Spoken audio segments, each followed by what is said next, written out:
Muy bien, buenos días. Vamos a iniciar este primer panel dedicado al tema de movilidad y congestión en la ciudad de Viña del Mar. Los desafíos que plantea la problemática, la movilidad aquí en Viña son múltiples y para eso tenemos a dos especialistas respecto de este tema que nos van a compartir cuáles son esos desafíos precisamente que tiene la ciudad de Viña del Mar al día de hoy y de cara al futuro. Ya fueron presentados, tenemos con nosotros al presidente del Grupo F, Germán Correa, y al decano de la Facultad de Arquitectura de la Pontificia Universidad Católica de Valparaíso. Tienen 15 a 20 minutos para exponer entonces las ideas centrales respecto a este tema. Luego vamos a abrir entonces el espacio para que el público pueda hacer también preguntas y para poder interactuar.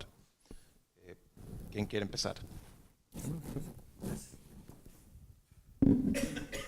Muy buenos días a todos, saludos a las autoridades presentes y muchas gracias por esta invitación a participar en este interesante seminario donde se tocan temas, creo, fundamentales para el desarrollo de las personas y del país.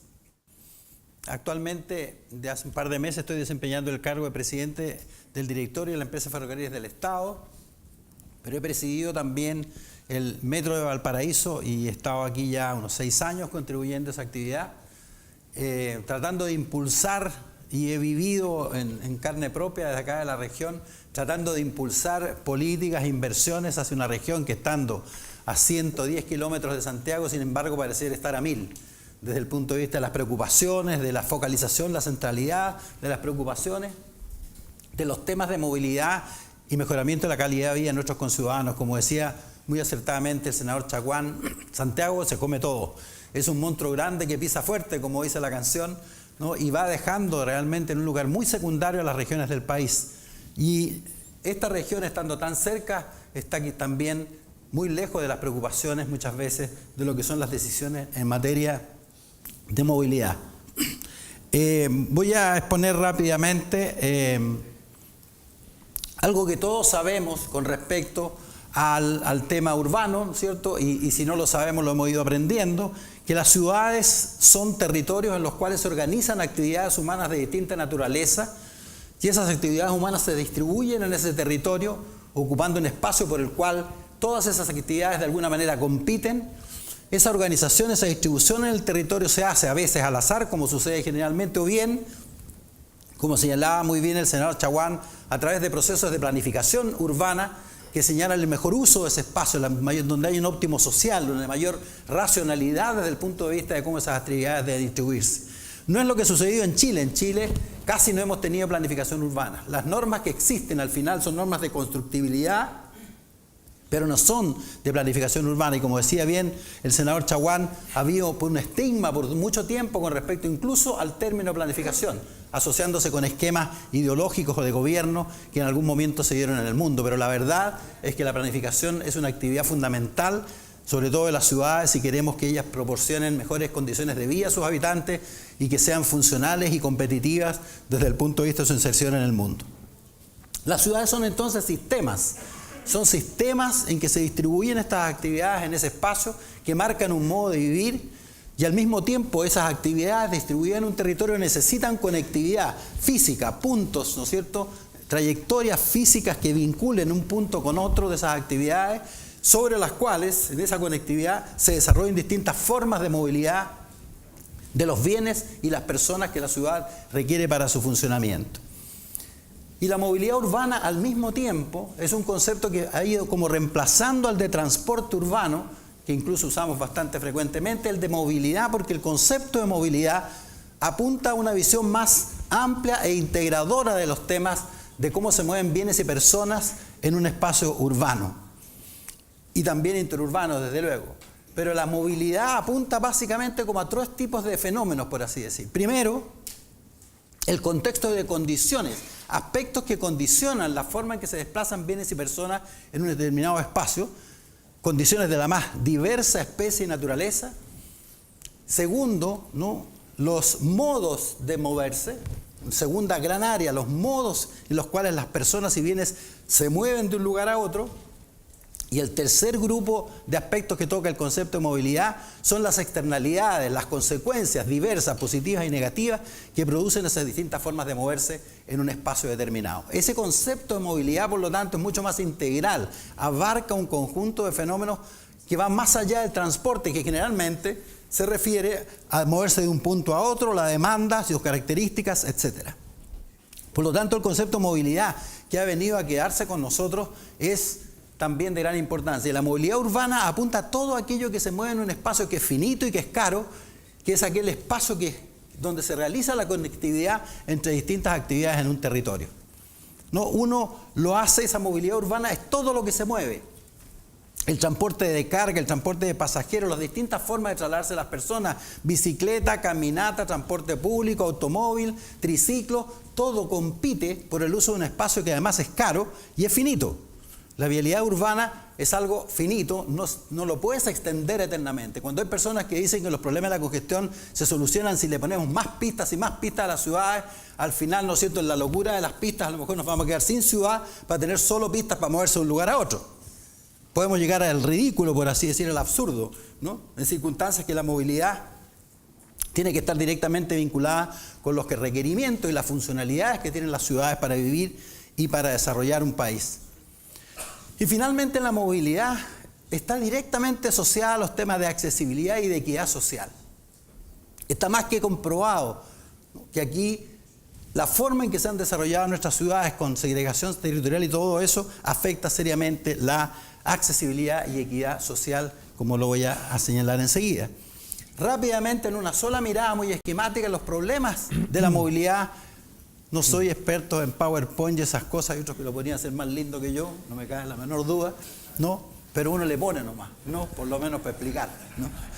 Y lo que le puse, ¿no es cierto?, es que esa movilidad, nuestras ciudades crecen sin muchas cosas que son fundamentales, sin ordenamiento territorial y sin planificación del desarrollo urbano, como decía Francisco recién, sin planificación tampoco de la conectividad y movilidad.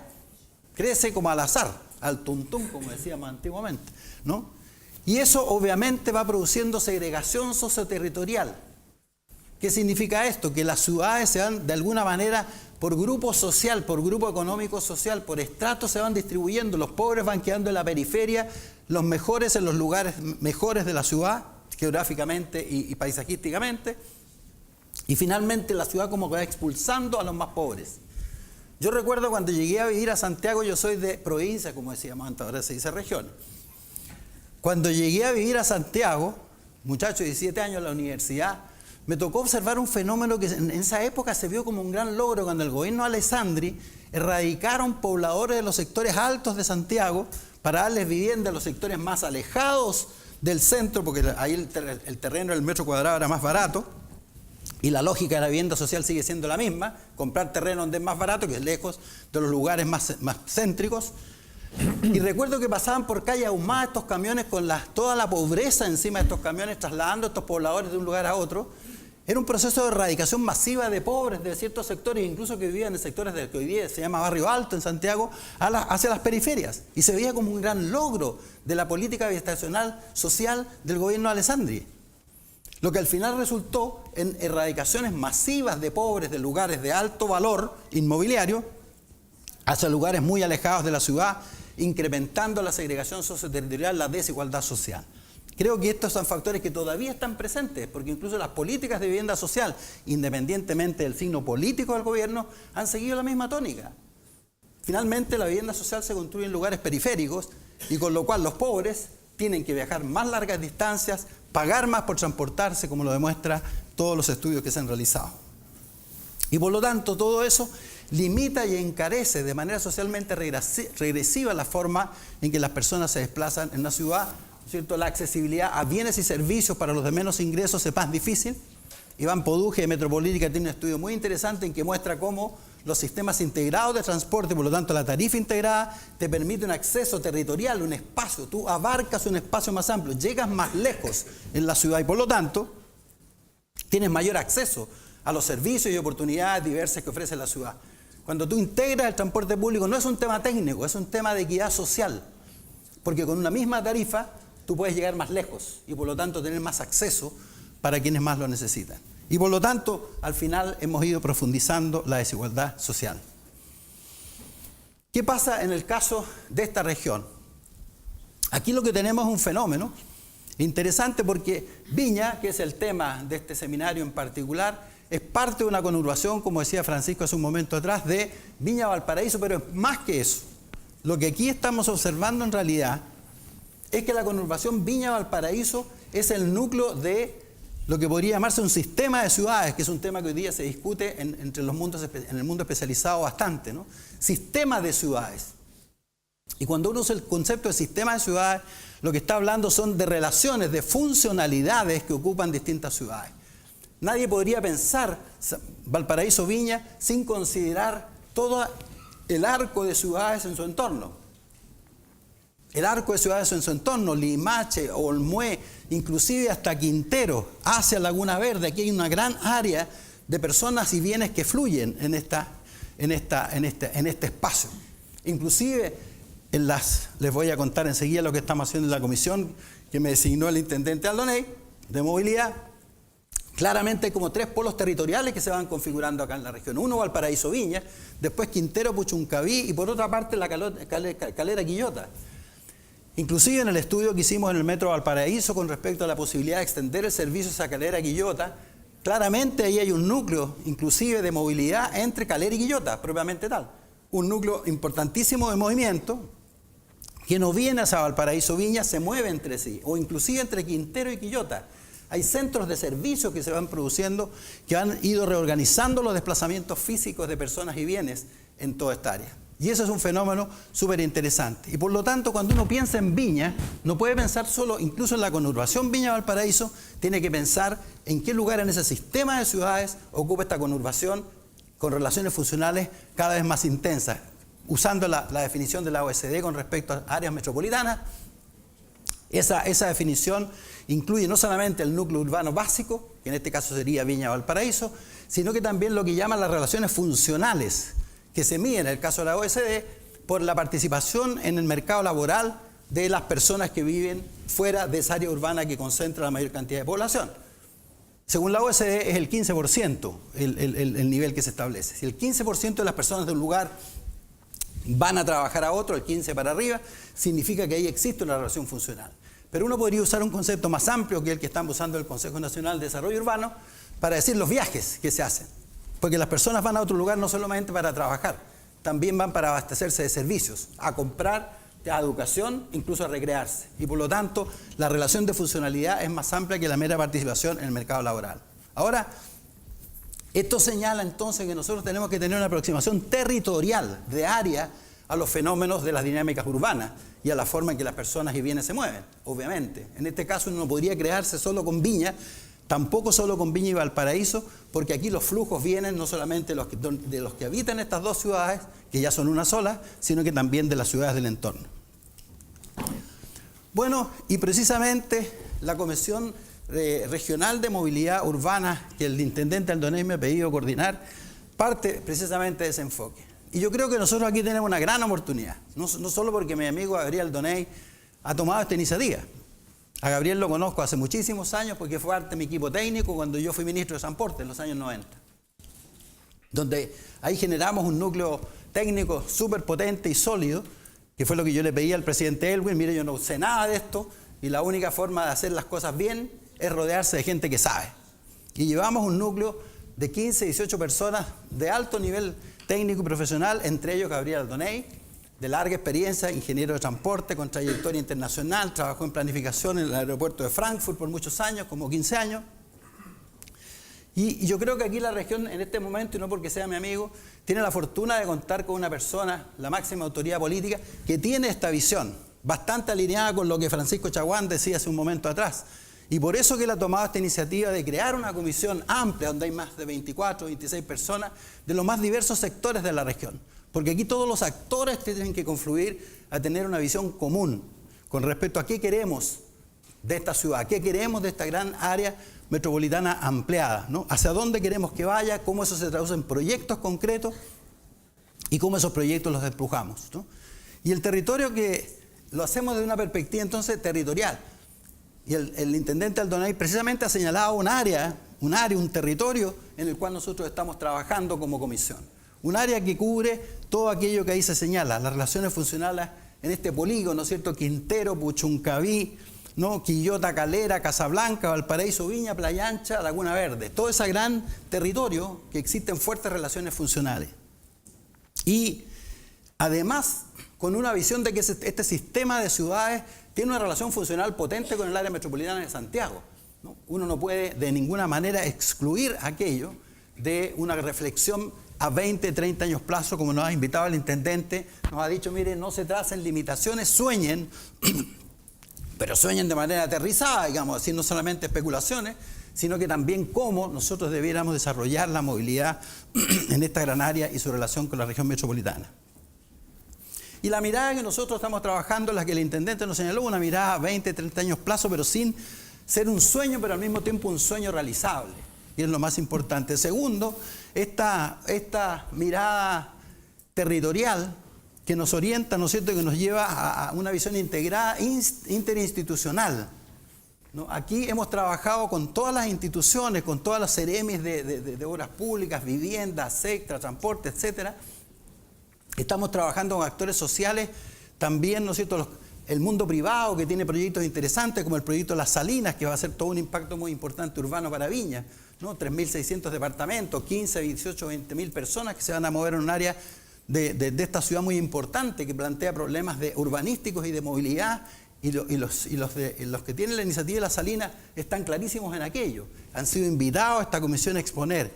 Todos aquellos que tienen propuestas, las universidades, llegan también a esta instancia, a esta comisión, a hacer sus propuestas y hacemos un trabajo de integración entre todas ellas de manera armónica, ¿no? Y sobre todo desde el punto de vista de criterios de desarrollo.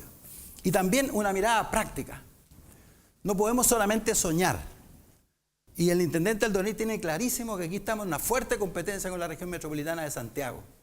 Te lo digo por experiencia propia, ¿no? Uno se ve subsumido y consumido por las preocupaciones de Santiago. Y en el área que yo conozco, ¿no es cierto? ¿Qué diablos tiene que andar haciendo el ministro de Transporte explicando por qué se le reventó una rueda al metro de Santiago? Consumiendo su tiempo en preocupaciones de ese tipo, en circunstancias que el país requiere políticas que aún no tenemos. No tenemos políticas integradas desde el punto de vista de cadenas logísticas, por ejemplo. Cuando el ministro Gómez Lobo me invitó a presidir, a nombre de la presidenta Michelle Bachelet, la Comisión Pro Movilidad Urbana, el año 2014, yo le dije, mira, yo te traía otra idea de Comisión Asesora Presidencial, que a mí me habría gustado coordinar, que es la Comisión Asesora Presidencial sobre cadenas logísticas. No estamos reflexionando y trabajando en el país sobre las cadenas logísticas que son fundamentales para la productividad y competitividad del país. Yo lo aprendí en la dura cuando fui presidente del puerto de Valparaíso en el gobierno anterior de Bachelet. Y lo aprendí en la dura con la CEAL. A mí me tocó la CEAL desde erradicar las 47 familias que vivían ahí y relocalizarlas hasta inaugurarla con la presidenta Bachelet. Todo el ciclo. Y en el puerto de Valparaíso, aprendimos en la dura porque nos dimos cuenta que la CEAL alteró toda la cadena logística. Y nosotros como puerto tuvimos que hacer tareas que no teníamos que hacer. Es decir, no teníamos los términos de referencia en nuestro que hacer, pero tuvimos que hacerlo, organizar esa cadena logística. Porque resulta que CEAL tuvo impactos incluso hasta los productores de la carga. Y nosotros tuvimos que capacitar y entrenar a todos los actores de la cadena logística para que CEAL pudiera funcionar. Ahí aprendimos en la práctica la importancia de las cadenas logísticas. Pero aquí nadie en el país está trabajando aquello. Deberíamos tener un ministerio dedicado de lleno con un potente equipo técnico a trabajar el tema de las cadenas logísticas y ver cómo las ordenamos y las desarrollamos. Porque finalmente esas cadenas terminan acá, terminan en las ciudades puertos. Bueno, este es un tema importantísimo que tenemos que tener en cuenta. Los consensos que tenemos en la comisión, nosotros que hemos estado trabajando ya desde diciembre del año pasado, proponer una red de conectividad para transporte de carga, ¿no? y transporte público y privado, y en materia de movilidad de las personas privilegiar el transporte público y los modos no motorizados, y finalmente en materia de transporte público privilegiar la red de metro y su integración intermodal con los servicios, con otros servicios como son los buses, los taxis colectivos, etc. Tenemos que avanzar en esta región hacia una red integrada de transporte público, porque de otra manera estamos desperdiciando oportunidades importantísimas. Y solo para señalar este sueño, que se traduzca en cosas concretas. No estamos anunciando nada, por favor, si hay algún medio de comunicación, no titulen, por favor, ¿no?, que yo anuncié como presidente de EFE o como presidente de Metro Valparaíso la red. No estoy anunciando nada. Estas son, ¿no? Me gustaría, por supuesto que me gustaría. Me gustaría, pero imaginen esto, ¿no? Aquí lo que tenemos es una red de metro para Valparaíso. Aquí ya no tenemos una línea de 46, 47 kilómetros, una línea que se estructuró sobre la base del antiguo ferrocarril que unía estas ciudades. Aquí tenemos lo que debiera ser a futuro una verdadera red. Esta es la expresión del señor Parroquia, ustedes se acuerdan, no sé si recuerdan la historia del metro de este país, en Santiago. En los años 60, en el gobierno de Frei Montalva, cuando se inicia la primera línea, una planificación de todo lo que debiera ser una red de metro en Santiago. Y se estructuraron 6 líneas en esa época, años 60, comienzo, ¿no? Y esa planificación se ha mantenido, más o menos. La línea 1, la línea 2, se está haciendo la 3. Antes se hizo la 5. Y había gente que decía, ¿por qué están haciendo la 5 cuando recién van en la 2? La gente se preguntaba eso, oiga, porque algo les pasó, ¿por qué saltaron la 3 y la 4? Bueno, porque el plan Parroquia, ¿no?, el ritmo no se fue, porque la ciudad creció de una manera que obligó primero a hacer la 5 antes que la 2 y la 3, pero ahora se está construyendo la 3. Entonces, el tener esa visión de red es fundamental, ¿no es cierto? Tenemos hoy día, ¿no?, esta es la red básica, ¿no es cierto?, que tenemos hoy día, que está planteado, ¿no es cierto?, extenderla, Sequillota, Calera, extenderla, pensando incluso que alguna vez va a ser necesario a futuro por el crecimiento que tiene la funcionalidad hacia Quintero, Puchuncaví y acá hacia Casablanca. Ahora, para los técnicos les digo, no es problema las pendientes, esos problemas hoy día tienen soluciones tecnológicas, ¿no? Uno puede tener pendiente 9 y 12% inclusive. Yo estuve en Medellín, donde hay un tranvía de rueda de goma que penetra, ¿no es cierto? Incluso hay sectores hasta el 12% de pendiente. Hoy día las tecnologías existen y por lo tanto los cerros no son necesariamente un problema. Hoy día tenemos soluciones al respecto y por lo tanto es posible, este no es solamente un sueño, esta es una posibilidad, depende obviamente de los niveles de inversión y de cómo vayamos desarrollando, y esto nos vincula directamente a este punto, y la Comisión también ya reflexionaba en eso, y desde EFE ahora vamos a hacer ese esfuerzo, ¿no es cierto?, de llegar hasta Casablanca, y en algún punto acá tiene que haber una conectividad para la carga y para el transporte de pasajeros, con la región metropolitana de Santiago. Y estos son temas que han ido surgiendo en la Comisión, desde la Comisión, en el trabajo conjunto, con los distintos componentes de la Comisión, han ido surgiendo propuestas de este tipo, que nos dan una perspectiva de futuro, que nos orientan y que nos tienen que llevar a los estudios de prefactibilidad que nos permitan a su vez competir con Santiago. La inversión pública se compite en Santiago con proyectos, con estudios de prefactibilidad, no se constituyen solamente con ideas y propuestas en el aire. Hay que pelearla allí, ¿no? Y por lo tanto, esa es la orientación que nos ha dado el intendente Aldoney. Y bueno, señalarles que también dentro de estas propuestas, como les señalaba, ha surgido la conectividad con la región metropolitana de Santiago, donde se produce el 45% del PIB nacional. Y ese 45% del PIB nacional sale en un 80% por los puertos de Valparaíso y San Antonio. Y en EFE está el proyecto, ¿no es cierto?, de vincular la región metropolitana de Santiago con Melipilla y el puerto. Ese proyecto tenía un énfasis más bien de pasajeros, ahora le estamos poniendo un énfasis muy fuerte en la carga, y lo que estamos pensando como futuro, y esa idea salió de acá de esta comisión, revitalizar una propuesta que alguna vez hubo, de vincular Santiago ferroviariamente con Valparaíso y también con San Antonio. Crear una plataforma logística ahí que vincule la región metropolitana de Santiago con sus 2 puertos, que a su vez son vistos, y nuestros amigos de China nos pueden decir, les da lo mismo enviar su carga a Valparaíso o San Antonio. Son puertos que están a 90 kilómetros, que desde el punto de vista del logístico y de costo de transporte no significa nada enviar los bienes a uno y otro. Y por lo tanto, como país, nosotros tenemos que aprovechar la plataforma logística de esta región, que son San Antonio y Valparaíso, y como alguna vez yo lo planteé, y esa herejía, por supuesto, ¿no es cierto?, eventualmente San Antonio y Valparaíso van a tener que ser parte de un solo puerto, ¿no? Y seguramente con una administración conjunta que especialice los movimientos de carga entre los 2 puertos. Hay competencias que son ilógicas, y en este caso lo es, y deberíamos ser una plataforma portuaria complementaria, abastecida también desde un centro de acopio de la carga y distribución de la carga, cercana a la región metropolitana de Santiago, donde está el 45% del PIB. Son estas visiones territoriales, sistémicas, logísticas, las que tenemos que tener, y todo esto va a afectar el desarrollo de Valparaíso y Viña del Mar, obviamente. Y la conectividad interna de estas ciudades, y con esto termino, es clave. Metro Valparaíso ha comenzado a hacer su aporte, ¿no? Integrándose con los buses en estos servicios alimentadores. El que inauguramos hace poco tiempo atrás en Quilpué está dando excelentes resultados. Está yendo, ¿no es cierto?, cada vez con mayor demanda, y no me cabe la menor duda que las futuras alimentaciones mediante buses también van a ir proveyendo mayor centralidad al transporte mediante metro. Los desafíos son muchos, tenemos la voluntad y creo que el trabajo que se está haciendo en la comisión, que el intendente Aldoney ha tenido la claridad de promover, y no porque me haya puesto a mí al frente, ¿no?, sino que porque la orientación, la visión con la que él está impulsando este trabajo es la adecuada y a la cual estamos colaborando. Así que espero que todos juntos finalmente vayamos consensuando estas propuestas de tal manera de poder impulsar mucho más el desarrollo de esta hermosa región y hermosa área metropolitana. Digo, última cosa, estamos trabajando en la Comisión Nacional de Desarrollo Urbano precisamente en los temas de planificación urbana y gobernanza urbana. Y aquí tenemos un serio problema en la gobernanza urbana. Estas grandes áreas metropolitanas no pueden gobernarse con 3, 4, 7, 9 alcaldes o 20 o 34 alcaldes como la región metropolitana de Santiago. Necesitamos autoridades metropolitanas, ¿no?, que planifiquen los aspectos fundamentales, como decía el senador Chaguán, del desarrollo de estas grandes urbes. No podemos seguir como estamos en esta institucionalidad. Sin embargo, vamos avanzando en propuestas que creo no van a solucionar los problemas. No basta con dar al intendente la capacidad de gobernar una metrópolis. Necesitamos autoridades dedicadas al trabajo de esa metrópolis. Y tendremos que repensar cómo deben ser gestionados los gobiernos regionales y las relaciones funcionales con estas autoridades metropolitanas.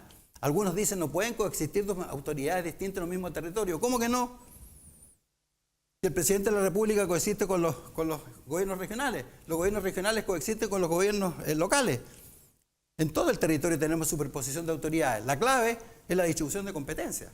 Y cómo aquellas competencias que son compartidas se establece claramente en la normativa cómo se ejerce y en qué medida por cada cual. Problemas de autoridades metropolitanas es clave y creo que es un punto que seguramente va a ser analizado esta mañana. Bien, eso es lo que tenía que contarles. Muchas gracias.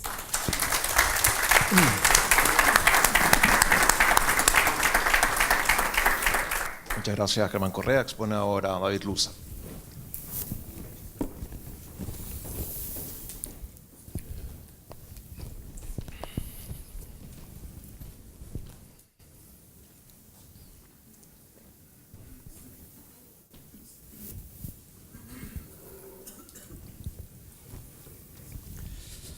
Sí.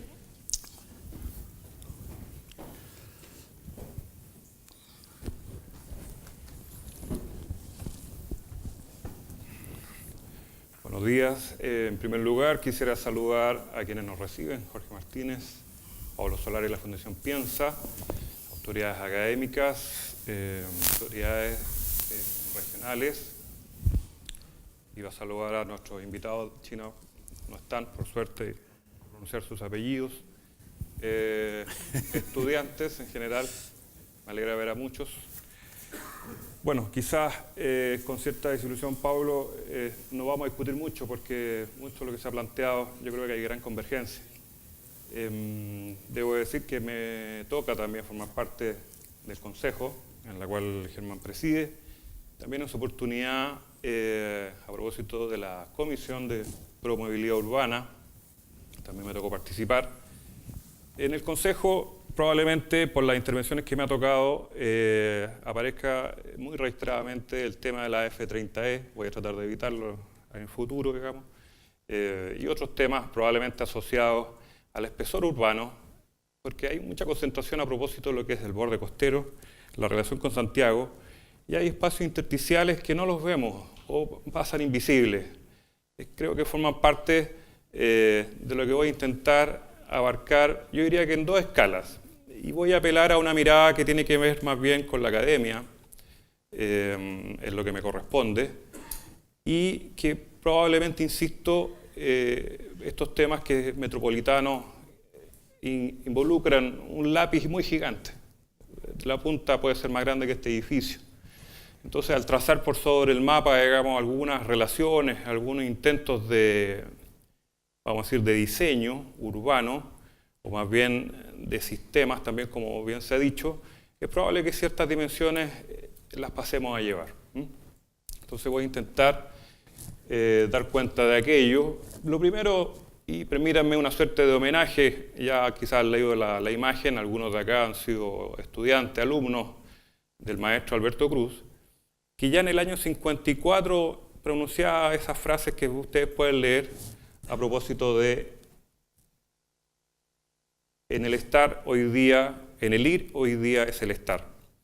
20 años atrás, un italiano, Giovannoni, Gustavo me parece que era su nombre, a propósito de relevar dimensiones que tienen que ver con el patrimonio urbano y que, bien dice la literatura, tiene un rango de unos 400 años de diferencia entre lo que es el patrimonio urbano a lo que es el patrimonio como objeto, como monumento de edificio. Tardó 400 años en poder considerarse un territorio, por decirlo así, un área edificada como patrimonio. Y Gustavo Giovannoni tuvo esa lucidez. Él era ingeniero, historiador, entiendo que arquitecto, en fin, esa mezcla un poco rara, pero muy lúcida, de poder dar cuenta de que las dimensiones que nosotros muy a menudo vemos estáticas se diluyen en las dimensiones que son dinámicas.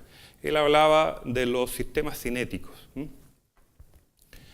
En ese sentido viene esa imagen, algunos quizás lo conocen, es un escultor, Theo Jansen. Quizás la imagen no es muy buena, pero aparece hecho con coligües, con alambres, uno lo podría hacer en la casa, digamos, estos aparatos que quieren ser animales y que se trasladan con el viento en la playa, por ejemplo. No están exclusivamente ligados a que sean en ese lugar. Lo que quiero mostrar con esta imagen es que hay una dimensión que él cuida, Theo Jansen, que es la cinética. La cinética llevada al centímetro. La parte más baja, la que está en contacto con la arena, tiene una suerte de esponja, lo cual no solo quizás le trae mayor estabilidad, sino que tiene que ver con que hay que cuidar el roce con el suelo. Fíjense que yo creo que todos lo hemos padecido alguna vez. Caminando por alguna vereda nos tropezamos y nos damos vuelta y quizás estamos intentando ver un gran bulto y han sido 8 milímetros quizás o un centímetro ese pavimento que está mal ubicado o que por alguna raíz se levantó y nos caemos o tendemos a caernos. En ese sentido, yo lo que quiero rescatar que este escultor que hace esta estructura cinética considera ese centímetro. Estas maravillas que uno las puede ver de lejos, que tienen toda una, vamos a decir, una estética incluso, es cuidando ese centímetro. Nos pasamos una imagen del profesor Luis Álvarez y aquí yo nada más que voy a pasar más rápido de lo que pensaba porque muchas cosas de las que ya se han dicho no me parece que reiterarlas no es la ocasión, en que se tiene estas tres, podríamos decir, áreas o tres evoluciones a propósito del movimiento que se tiene en el territorio. Hay uno primero que es muy capital, vamos a llamar así a propósito de la zona central, uno segundo que se llama explosión y uno tercero que se llama la dispersión. Hay literatura bastante, digamos, copiosa que mencionan a propósito de este vencer el espacio, esta dimensión de dispersión que ocurrió en el territorio. Y por tanto quedan espacios intersticiales entre medios y que, bueno, el Prembal de alguna forma, a través de, vamos a decir, de negociación con ciertos estamentos de la ciudadanía, me parece a mí, desde el punto de vista medioambiental, intenta que se releven a través de los estudios de línea base y que puedan incorporarse de una manera activa a este movimiento que tenemos sobre el territorio. Ustedes ya lo conocen, son imágenes también que se ubican en internet, yo las he bajado nada más que para ilustrar a propósito de que quizás Viña del Mar, a diferencia de otras ciudades, tuvo un buen comienzo, en el sentido de esa reconversión de la industrialización a ser un espacio de recreación, de turismo y de bienestar. En la presentación se habla de los especialistas. Yo no me considero un especialista, me considero un arquitecto informado, o pretendo serlo, y con esto digo que nos falta bastante a la ciudadanía estar bien informada de lo que hoy ocurre, básicamente de aquellas planificaciones. Fíjense que les comparto que no hace mucho tuvimos la exposición en nuestra casa de estudios de Sergio Bieresville, nuestro último Premio Nacional de Urbanismo del 2014, y nos exponía algo muy curioso que yo creo que puede ocurrir en todas las ciudades, pero tiene una explicación a mi juicio, distinta a la que él dio en ese momento, que a través de un observatorio que hay en la región de Concepción se hizo una serie de encuestas en donde se preguntaba, por ejemplo, ¿usted conoce los planes reguladores? No. ¿Usted confía en las autoridades que llevan adelante ciertas materias de gobernabilidad? No. ¿Usted siente que la municipalidad, en fin? No. Todo era un no, y le preguntaban, ¿y usted piensa que va a estar mejor en la ciudad más adelante? Sí. Y era un optimismo un tanto curioso en ese sentido, porque no había nada que lo avalara. Pero y sin embargo, claro, la explicación que daba Sergio en ese momento, yo creo que era en el tono, digamos, de la conversación, que teníamos una especie de optimismo de mamífero, digamos, que hay que saber sobrevivir. Pero yo creo que, y no por contradecir ni mucho menos, hay una dimensión de la ciudad que siempre nos llama a progresar. La ciudad nos llama a un porvenir. También hay literatura a propósito que, particularmente en Chile, hay un fenómeno también de la emancipación de las haciendas, pero de cierta forma estar en la ciudad juntos nos debe llevar a una dimensión, aun cuando artificial, que uno podría decir, mira, no la conocemos y hay que construirla mejor que estar solos. Estas son las unidades que ustedes ya bien conocen, todos los de Viña del Mar, evidentemente, que nada más que quiero acentuar a propósito de lo que se señala en la parte derecha abajo de literatura también de Carlos Valdebenito, un gran investigador, geógrafo de nuestra casa de estudios, a propósito de que si bien tenemos estas unidades, lo que convendría es verlo en forma de clúster, digamos, de las unidades vecinales. Me toca participar también del COSOC, que es el Consejo Sociedad Civil del Ministerio de Obras Públicas, y hay un convencimiento que los diagnósticos, la participación de las personas tiene que estar al inicio, no al final. No cuando se le presenta el proyecto y que si le parece y no. Y sabemos que la forma, los arquitectos tenemos muy claro que la estética provoca dimensiones subjetivas, no se ve el trasfondo y por lo general se transforma después en un trámite de un checklist que la persona está presente y luego quien haya dirigido esa reunión dice, bueno, sí, hubo participación ciudadana. Entonces, de alguna forma lo que este geógrafo, digamos, hace una invitación a que las unidades vecinales, que son ese grano más pequeño, hay que verlas al modo de clúster y quizás sobrepasando un tanto estas limitaciones sobre lo que son los distintos barrios, digamos, o las unidades que se pueden nombrar a propósito de la ciudad como Viña del Mar. Esta es una imagen también sacada, en que todos también coincidimos, digamos, que este padre Viana Álvarez ha sido de un gran y positivo impacto en la ciudad. La imagen a lo mejor no revela, y es probable que no se sienta esa, pero satisfacción, por decirlo así, de estarse trasladando.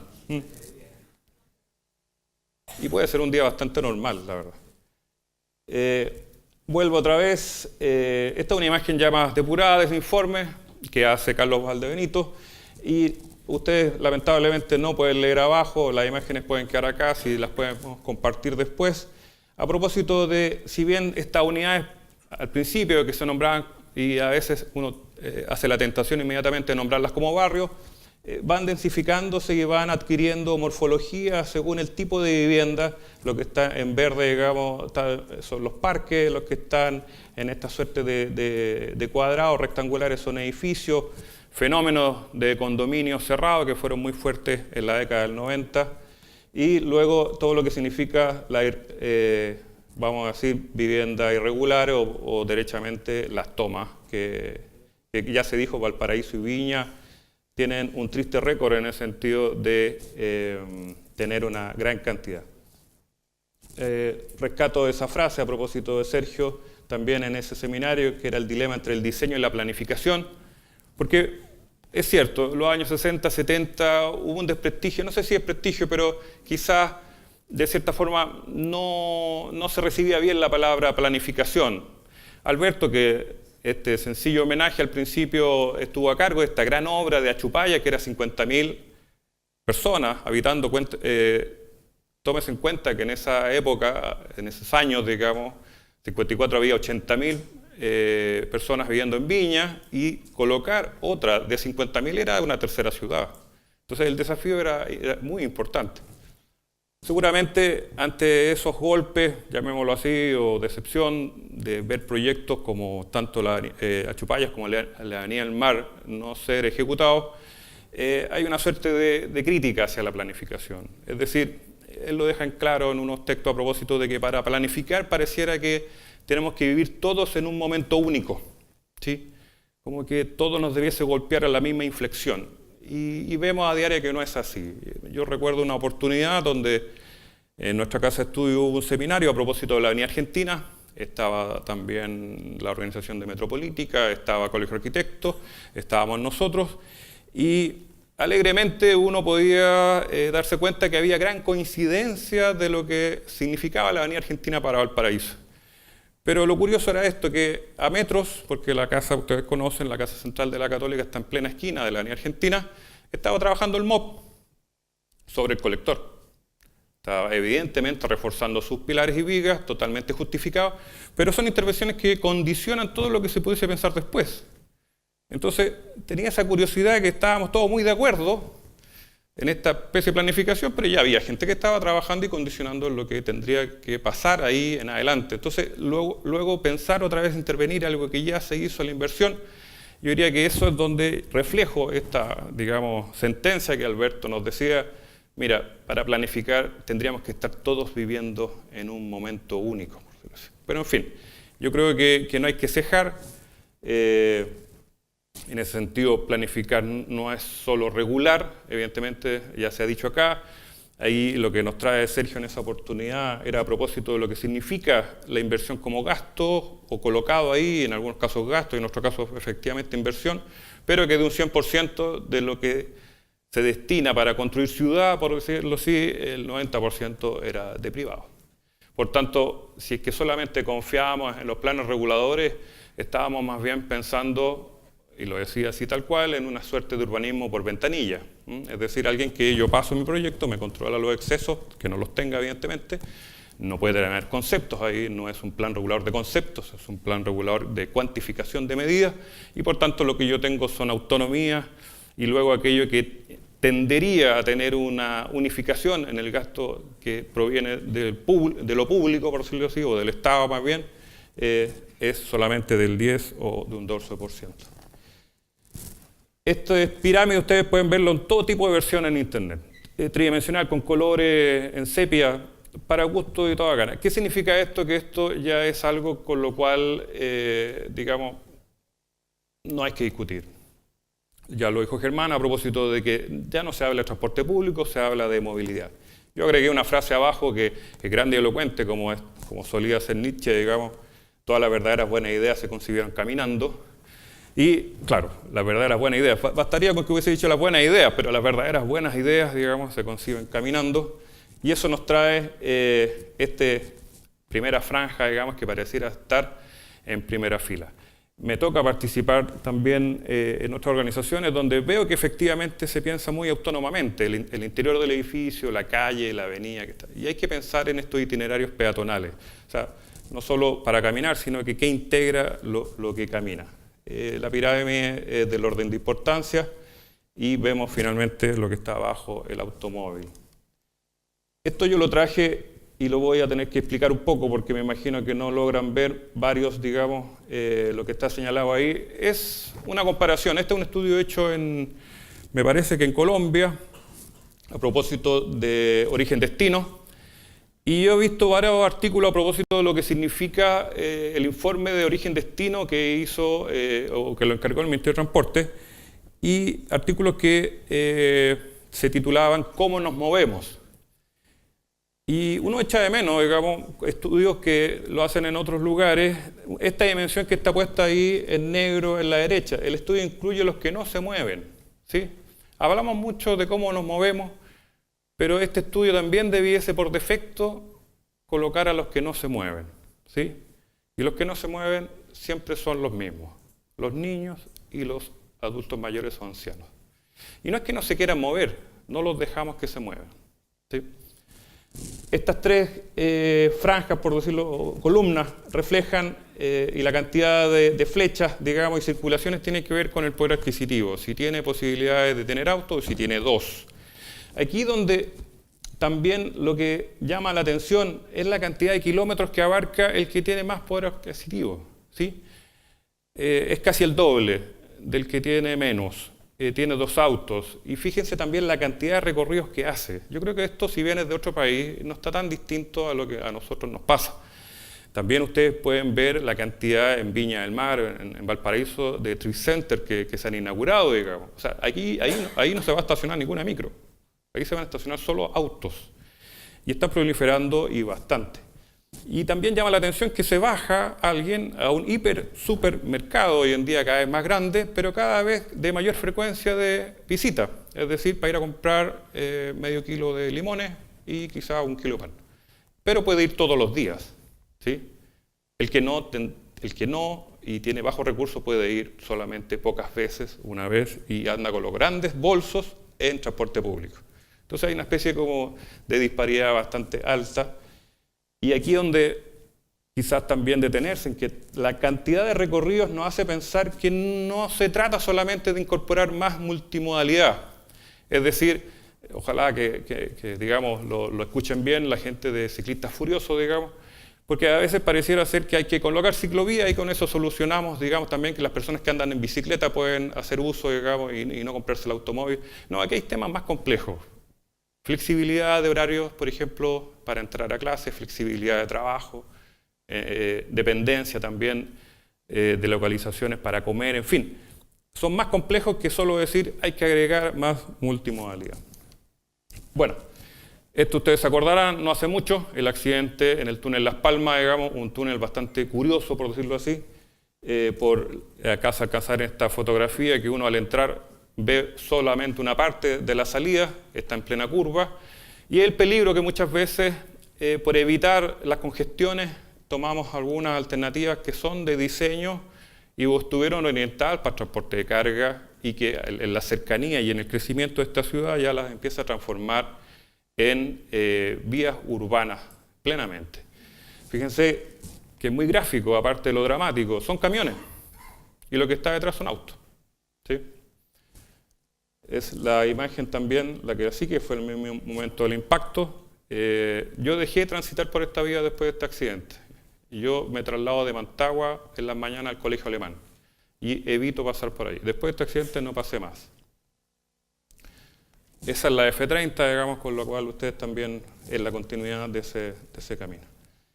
Aquí vuelvo a esa dimensión del centímetro, de la movilidad que además tiene que estar asociado a la accesibilidad de buenos espacios públicos. Este es en Nueva York, pero hemos visto también acá en Santiago, hace poco en el barrio, me parece que Patronato, también una intervención de estas características. Hubo un concurso, nos fue bastante bien, por suerte, no digo por suerte, hubo trabajo, con el taller a propósito de la accesibilidad universal. Nosotros quisimos agregar el concepto, y la imagen me ayuda en esto, la accesibilidad universal espacial. Hubo un gran esfuerzo, y yo creo que dio resultados los estudiantes, que no hay que pensar en la accesibilidad universal como aquella compasión por el otro, ¿sí? Entonces, hago el edificio y yo ubico una rampa. Digamos que es el contraejemplo, porque estoy diciendo, bueno, vamos a entrar aquí, comillas, los que tenemos todas las capacidades, y también bastante discutible ese término, y por allá que entre el discapacitado. No. Este edificio, que no estaba pensado bajo esa lógica de la accesibilidad universal, del Guggenheim de Nueva York, de Frank Lloyd Wright, si yo le saco la rampa, desaparece el edificio. Y este edificio está hecho para subir de una marcha lenta, sin esfuerzo, y contemplando las obras de arte que están dispuestas en sus muros.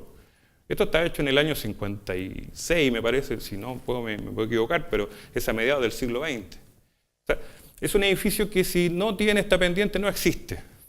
Y de alguna forma lo que apela a la accesibilidad universal es que la ingresemos como una parte fundamental. Pero insisto, no como esa compasión por el otro, sino que por una profundidad del espacio.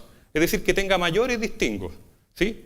No estoy hablando de la plurisensorialidad, porque todos tenemos, y lo dice CONADE, digamos, un 20%, es decir, 1 cada 5, con algún tipo de discapacidad, o sea, conocemos a alguien que tiene cierta discapacidad y que en ese sentido puede ser olfativa o puede ser de otro orden, y sabemos que, por ejemplo, los que escuchan menos tienen mejor olfato, los que no son videntes tienen mejor audición, y así. Es decir, es un espacio más profundo si lo queremos considerar universalmente. Es un espacio con más dimensiones, es más profundo. Y en ese sentido, eso nos lleva a una última resultado, y fue dicho en esa oportunidad, yo creo que hubo una gran coincidencia en ese sentido. O sea, hablar de accesibilidad universal espacial es hablar de confort, confortabilidad. Porque si bien algunos y otros no tanto, vamos a llegar a todos con cierto problema de movilidad. ¿Sí? Aquí todos los que estamos aquí presentes, aquí no se va a salvar nadie, digamos, de tener dificultades de un peldaño, ¿sí? Y de que le cueste subir o que le cueste bajar.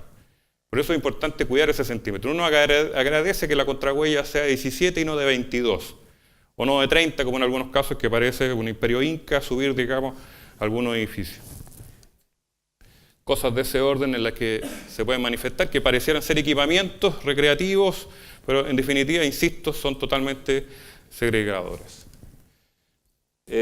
Voy a pasar rápido, formaba parte, entiendo, del programa a propósito de qué es lo que significaba entonces esta magna obra, que significa trabajar sobre la Ruta 68 nuevamente, y está en color, evidentemente, donde se pretende llegar, solamente decir, bueno, Viña del Mar más aún se va a transformar en esta rótula a propósito de lo que es unir norte con el sur, el oriente con el poniente. Siendo así que aquí lo que se plantea, a mi juicio, es efectivamente vencer ese espacio, pero ya en ese Viña del Mar alargado, el que llega a Quillota, y donde hay que tener cierto ojo, porque vemos las ciudades como crecen y las suponemos como una especie de mancha, ¿sí? Que va creciendo y abarcando la conurbación, creo que se llama. Pero resulta que son identidades distintas de las ciudades. Las ciudades de Quillota, por ejemplo, habría que quizás más verla al punto de vista de la ciudad intermedia que tienen, y efectivamente hay labores o hay producción incluso y rol rural. Es distinto una ciudad intermedia, rural, a una ciudad de servicio. Por tanto, la unión de ellas trae distintas dimensiones a considerar para su conectividad. Lo paso más rápido, a propósito de lo que también expuso Germán, de Metro Valparaíso. Lo que está en verde nada más que son identificando aquellas que están de momento en las planificaciones como estaciones de superficie.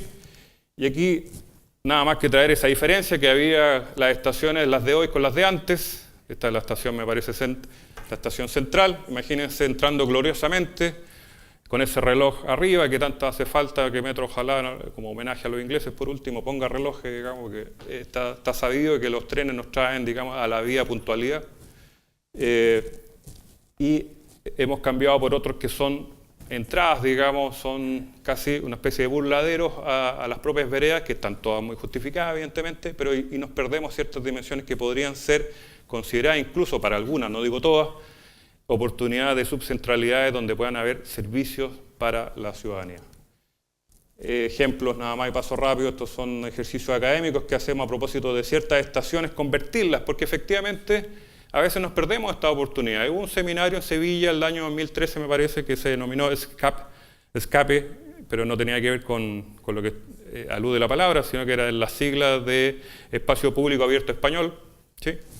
Y donde hablaba que efectivamente el espacio público no era un problema de cantidad ni de estética, sino que era un problema de saber ver dónde podían articularse tres adjetivos, que era lo multifuncional, el medio ambiente y cierta cohesión social. Entonces, a veces nos podemos perder estas oportunidades de las estaciones, verlas como posibilidades de subcentralidad, y con ello subsanamos aquello que también ha sido muy castigado, quizás las estaciones y las líneas de tren, cuando ya son absorbidas por la ciudad, que son aquellas que nos limitan la ciudad. Es decir, que nos arman una frontera infranqueable de un lugar a otro, y quizás las estaciones ahora empiecen a ser vistas como por donde parte la ciudad, es decir, verlas como más bien una frontera, como lo diría Heidegger, digamos, donde comienzan a ser lo que son, los territorios. Un caso muy excepcional, esto no es Valparaíso ni Viña del Mar, ustedes verán que es la salitrera, que tenía su reloj en el mercado, y una cosa muy curiosa, para abastecer la pulpería de la salitrera, el tren se abastecía acá en Quillota. Y llegaba el tren al interior de la pulpería. O sea, no es un problema que el tren moleste en la ciudad. Hay que saber bien ubicarlo, por decirlo así. Lo último, ya desde el punto de vista de cómo configurar. Tenemos Viña del Mar, sobre todo cuando se habló de este par Viana Álvarez, vías estructurantes, vías locales, y hay un lenguaje que tenemos que empezar a conectar mejor, que es el del técnico quizás, y aquellos que vemos con cierta subjetividad el espacio, dicho quizás por ellos, para nosotros es muy objetivo, por decirlo así. De hecho, la belleza transmite conocimiento. ¿Ya? Cuando hablamos de arquitectura, insisto, a veces uno se molesta un poco porque lo sitúa en el lado de la estética. Oye, si la arquitectura sirve, la arquitectura sirve. No estoy hablando de que la arquitectura está sometida a lo funcional, digo que la arquitectura sirve. Y en ese sentido, vemos para el mismo para el mismo esquema, lo que planteaba un experto en vialidad y lo que plantea abajo en la parte inferior Jaime Márquez, arquitecto trabajó mucho tiempo en la Municipalidad de Providencia, creador de la revista Colegio Arquitectos, y habla de vías desplazadoras, vías emplazadoras y calles muelles, ¿sí? Para el mismo tipo de ciudad que se pretende en ciertos modelos que coexista la ciudad bulliciosa y la ciudad silenciosa.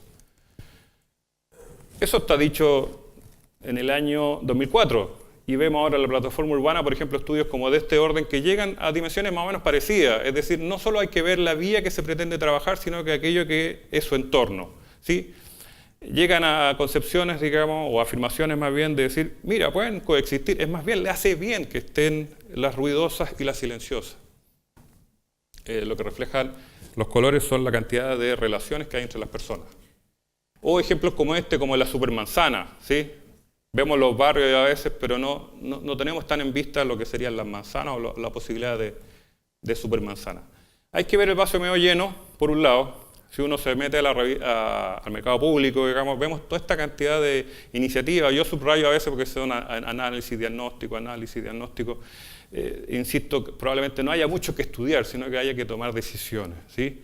Estos son desde el año pasado, digamos, son perfectamente alineados con lo que se ha pensado en el Consejo. Y estas son las por licitar. Vean ustedes un análisis red vial de Viña del Mar, Observatorio de Movilidad, en fin. Por último, esta es una imagen probablemente curiosa para muchos. No tengo la claridad si son antílopes o venados, pero son animales. Y esto es al pasar un helicóptero por sobre ellos. Y esa es la figura que arman. Esto está ocupado como ilustración de un estudio que tiene un arquitecto norteamericano, Stan Allen, que tiene teorías sobre estudios de campo que llama él. Hago una asociación quizás demasiado larga, o a lo mejor muy extravagante, pero lo voy a intentar. De que él tiene una afirmación con la cual termino su teoría, que habla de que tanto importan las formas como las formas entre las formas. Si uno ve la imagen, uno diría, importa la forma, sí, el espiral para el espectador, pero lo que importa es la forma entre ellos, ¿sí? Hay una dimensión, y tiene el ojo hacia los lados, digamos, que les permite saber qué hacer cuando tienen a alguien delante, detrás y al lado. Es una suerte de patrón de cada uno de los animales, decir, ¿qué hago cuando tengo este entorno de mi especie? Y yo pongo abajo que quizás lo podríamos asociar nosotros como automovilistas, ¿sí?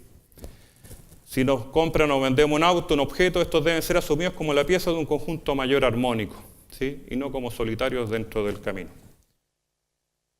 Arriba, digamos, y esto ustedes lo pueden visitar, está en la página del diario El País, tiene como 3 millones de visitas, a propósito de soluciones simples para, amortiguar, solucionar puede ser muy pretencioso, amortiguar los problemas de congestión.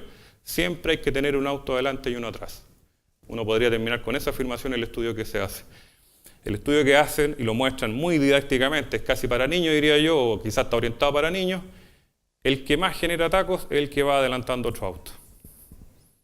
Eso hace que se estacione, o sea, que frene, y siempre la reacción de frenar es más rápida que la de acelerar. Y a todos nos ha pasado que creemos estar ante un taco de un tremendo accidente y después cuando pasamos no hay nada. No hay nada. Y eso es lo que pasa. Es la reacción de frenar que es más rápida que la de acelerar. Y ese que va adelantando va generando que el que venía atrás a su distancia se vaya un poco más atrás y frena un poquito. Y basta con ese poquito para generar un gran taco. hay bastante educación también, y no hay que echarle la culpa tanto a los medios, sino que también a nuestras manos, ¿eh? Y al pie, en este caso. Bien, paso más rápido, y estos son los últimos, los servicios. Esto es un cableado tendido eléctrico en una ciudad, y a veces uno echa de menos, digamos, trabajos que se podrían hacer en Viña del Mar y evitar quizás esta poda de los árboles, digamos, que uno ve que efectivamente están muy ligados a poder cuidar el tendido o ciertas maniobras. Eso es. Gracias.